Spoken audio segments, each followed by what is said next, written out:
இதை வழங்குவது Edugest digital marketing. The struggle to find courses that truly speak your language, it's finally over. Welcome to EduQuest, where learning is made just for you.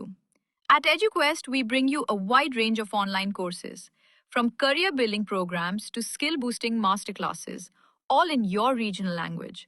Because we believe language should never be a barrier to success. Our courses are tailor made after understanding what today's learners really need. So why wait?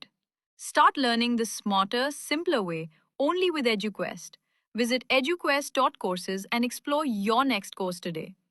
And hey, don't miss out on our exciting offers and promotions. அன்பு நண்பர்களே, ஆரோக்கியம் TV channel உங்களை அன்புடன் வரவேற்கிறது. இன்றைக்கி நாம் இந்த காணொலியில் எதை பற்றி பார்க்குறோன்னா, கொய்யாப்பழம்.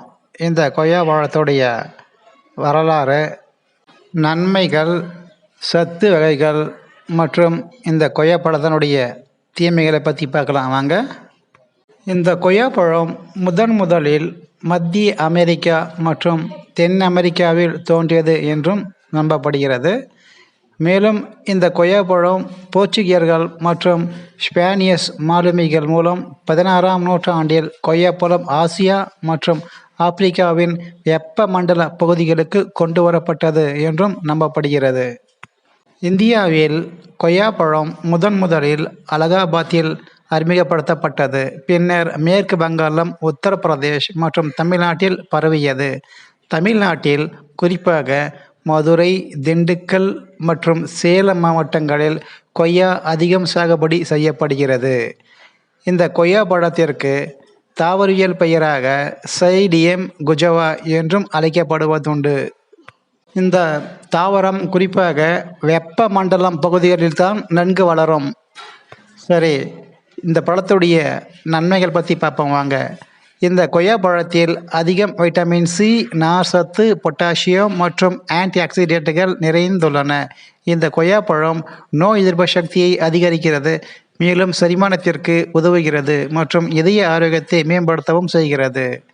சருமத்திற்கு நல்ல பலன் அளிக்கும். அதாவது வைட்டமின் சி மற்றும் ஆன்டி ஆக்சிடென்ட்டுகள் கொய்யா பழத்தில் உள்ளதால் சரும ஆரோக்கியத்திற்கு நல்லது.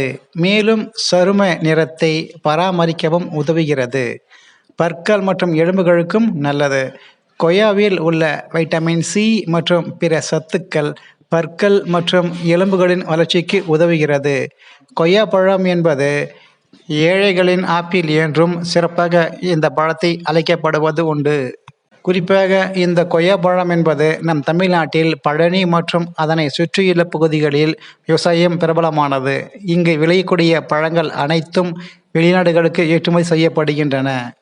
கொய்யாப்பழம் இரத்த சர்க்கரை அளவை கட்டுப்படுத்த உதவும் என்று சில ஆய்வுகள் தெரிவிக்கின்றன. எடை இழப்புக்கு உதவுகிறது. கொய்யாப்பழத்தில் கலோரிகள் குறைவாகவும் நார்ச்சத்து அதிகமாகவும் இருப்பதால் எடை இழப்புக்கு உதவும் என ஒரு சிறந்த சுற்றுண்டியாகவும் இவை காணப்படுகின்றன. இந்த கொய்யாப்பழத்தில் உள்ள வைட்டமின் ஏ கண்களின் ஆரோக்கியத்திற்கு அவசியமாகும். மேலும் புற்றுநோயை அபாயத்தையும் குறைக்கிறது. இந்த கொய்யாப்பழத்தில் உள்ள சத்துக்களை பற்றி பார்ப்போம் வாங்க. ஒரு 100 கிராம் அளவு எடுத்துக்கொண்டால் இவற்றில் இருந்து நமக்கு கலோரிகள் 68, கார்போஹைட்ரேட் 14 கிராம், நார்ச்சத்து 5 கிராம், புரதம் 2.6 கிராம், கொழுப்பு 0.9 gram, vitamin C 228 milligram, vitamin A 62 milligram, folate 49 microgram, potassium 410 milligram, magnesium 22 milligram. சரி, இந்த கொய்யாப்பழம் அதிக அளவு எடுத்துக்கொண்டால் சில தீமைகளும் உள்ளன. அதை பற்றி பார்க்கலாம் வாங்க. வயிற்று வலி மற்றும் வயிற்று உப்பசம், தூக்கமின்மை, செரிமான பிரச்சனைகளும் ஏற்படலாம். ஒவ்வாமை, சிறுநீரக பிரச்சனைகள், கர்ப்ப காலத்தில் ஏற்படக்கூடிய பிரச்சனைகள் போன்றவைகளும் இவைகளால் ஏற்படும். இது குளிர்ச்சி தரும் பழம் என்பதால் இந்த பழம் உண்ணும் பொழுது சற்று உப்பு சேர்த்து கொள்ளவும். ஒரு நாளைக்கு 2 கொய்யாப்பழங்களுக்கு மேல் சாப்பிடுவதை தவிர்க்கவும். இந்த சேனலுக்கு நீங்கள் புதிய நபராக இருந்தால் இந்த சேனலை சப்ஸ்கிரைப் பண்ணுங்கள், லைக், ஷேர் மற்றும் கமெண்ட்ஸ் பண்ணுங்கள். இந்த காணொலியை கண்ட அனைவருக்கும் நன்றிங்க.